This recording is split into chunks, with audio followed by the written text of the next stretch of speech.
नमस्कार. ट्रेकिंग पलटण आज एका ऐतिहासिक आणि सांस्कृतिकदृष्ट्या जुन्या गुहेमध्ये आलेलो आहोत आणि ठिकाण महत्त्वाचं नाही आहे, पण मला जे दाखवायचं ते मी तुम्हाला इथे दाखवतो. हे बघा, या ठिकाणी हे सर्व चित्रफलक बघा, पूर्ण इथे नावं लिहिलेली आहेत. ही एक नैसर्गिक गुहा इथे आहे आणि ही पूर्ण नावं इथे दिसले आपल्याला दिसत आहेत.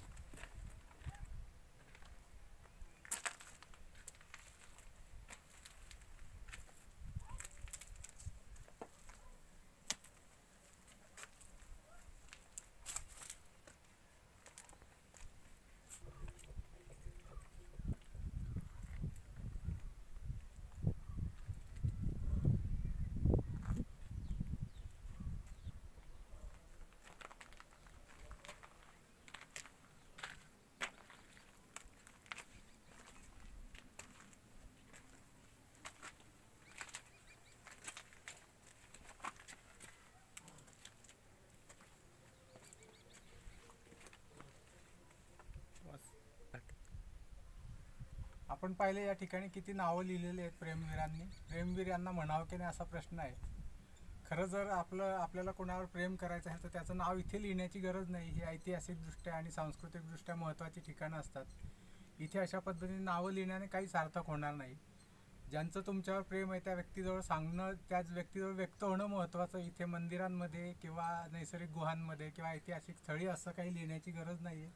ही एक मानसिक विकृती आहे. मला असं वाटतं की समाजातील सर्व घटकांनी अशा लोकांना जिथे कुठे आपल्याला दिसतील लिहिताना त्यांना योग्य शब्दात समज देणं गरजेचं आहे. हे आम्ही पुसण्याचा प्रयत्न केला, पण हे पुसलं जात नाही आहे. हा ऑइल पेंट किंवा ॲक्रेलिक कलर दिसतो आहे. म्हणजे एवढ्या तयारीने हे लोक इथे येत असतात की कलर घेऊन येणार आणि इथे लिहिणार.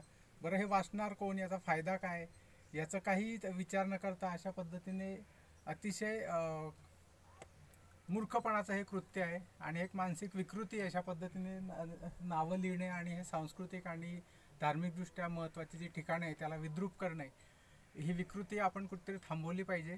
ट्रेकिंग पलटणतर्फे आम्ही आपल्याला आवाहन करतो की अशा पद्धतीचं कृत्य करू नका आणि जे करणार असतील त्यांना थांबवा आणि हे जर स्वच्छ करणं शक्य असेल तर ते करा. आता हे स्वच्छ करण्यासाठीचं मटेरियल किंवा काही आम्ही आणलेलं नाही आहे, अशी अपेक्षा नव्हती. अतिशय दुर्गम भागातलं हे ठिकाण आहे, नैसर्गिक गुहा आहेत आणि इथे एका मातेचं मंदिरसुद्धा आहे. तर अशी अपेक्षा नव्हती इथे असं लिहिलेलं असेल, कारण वाटसुद्धा मळलेली नाही आहे. म्हणजे इतके जास्त लोक या ठिकाणी येत नसतील तरीसुद्धा इथे या पद्धतीने लिहिलेलं आहे. आणि पूर्ण ही जी भिंत आहे नैसर्गिक, याचा वापर स्वतःच्या विकृत प्रेमाचं प्रदर्शन करण्यासाठी केलेलं आहे.